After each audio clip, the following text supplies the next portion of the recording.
India news network, सच यानी हम। सूबे के उप मुख्यमंत्री केशव प्रसाद मौर्य ने अलीगढ़ के लिए विकास की एक सौगात दी है, जिसमें 274 करोड़ रुपए की परियोजनाएं शामिल हैं। इतना ही नहीं, जनता की सेवा में उन्होंने 84 परियोजनाओं का लोकार्पण और 69 परियोजनाओं का शिलान्यास किया, जिन्हें अधिकारियों को जल्द पूरा करने के निर्देश भी दिए गए हैं। उन्होंने बताया कि 19 मार्च 2017 को भारतीय जनता पार्टी की सरकार बनने के बाद अब तक 1168 योजनाओं की सौगात अलीगढ़ को दे चुके हैं, जिसकी लागत करीब 970 करोड़ रुपए की है। इस दौरान डिप्टी सीएम सपा बसपा कांग्रेस पर भी जमकर बरसे। उन्होंने कहा कि राज्य व केंद्र में भाजपा की डबल इंजन की सरकार है और इसका परिणाम जनता देख रही है।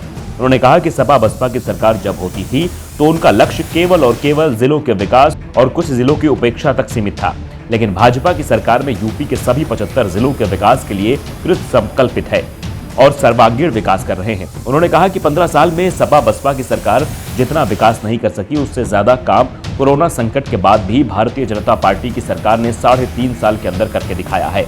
उप मुख्यमंत्री केशव प्रसाद ने कहा कि अलीगढ़ में राजा महेंद्र प्रताप सिंह विश्वविद्यालय बनाने का काम किया, जिन्होंने देश के निर्माण में योगदान दिया और भाजपा सरकार ने उनको सम्मान दिया है। उन्होंने डिफेंस कॉरिडोर का जिक्र किया और इसका श्रेय प्रधानमंत्री मोदी और मुख्यमंत्री योगी को दिया। डिप्टी सीएम ने कहा कि अलीगढ़ में डिफेंस कॉरिडोर में मिसाइलें बनेंगी जो देश की सेनाओं के हाथ को मजबूत करेंगी।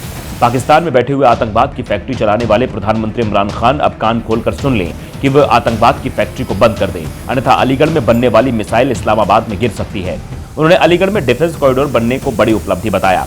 केशव प्रसाद मौर्य ने राम मंदिर का भी जिक्र करते हुए कहा कि केंद्र और राज्य की सरकार के चलते ही अयोध्या में श्री राम जन्मभूमि मंदिर पूजन प्रधानमंत्री नरेंद्र मोदी ने किया, जबकि अगर केंद्र और राज्य में भारतीय जनता पार्टी की सरकार नहीं होती तो अयोध्या में राम जन्मभूमि पर मंदिर का निर्माण नहीं होता। कल्याण सिंह ने राम जन्मभूमि निर्माण मंदिर के लिए अपनी कुर्सी छोड़ दी थी। भारतीय जनता पार्टी ने गरीब के चेहरे पर खुशहाली लाने के लिए काम किया है और किसानों के लिए जितना काम हुआ है उतना राहुल गांधी और अखिलेश यादव किसानों के लिए कभी नहीं कर सकते। उप मुख्यमंत्री के अनुसार प्रधानमंत्री नरेंद्र मोदी ने किसानों के लिए योजनाओं का अंबार लगा दिया और प्रधानमंत्री सम्मान निधि के रूप में किसानों के खाते में सीधे रुपए भेजा जा रहा है।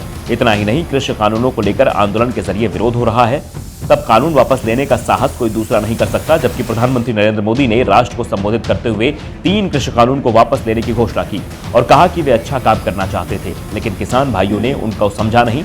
उन्होंने देश का विभाजन कराने वाले मोहम्मद अली जिन्ना का नाम देश को एकजुट करने वाले सरदार पटेल के साथ जोड़ दिया और बोले अखिलेश अली जिन्ना को अब जिन्ना भी नहीं बचा सकते और 2022 में भाजपा की सरकार बनने से रोक नहीं सकते।